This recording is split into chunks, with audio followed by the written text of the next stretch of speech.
In today's video, I am going to teach you how to install Google Chrome on Windows 10. To begin, open the web browser you are currently using on your Windows computer. This can be any browser that is already installed, since the goal here is simply to access the Chrome download page.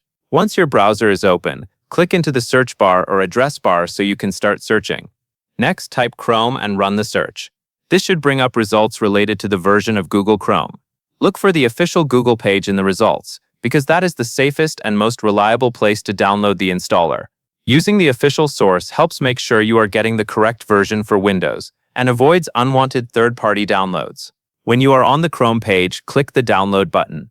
At this point, the browser may ask you to confirm the download or choose a location to save the file. If that happens, simply continue with the download and wait a few moments for the installer to finish downloading.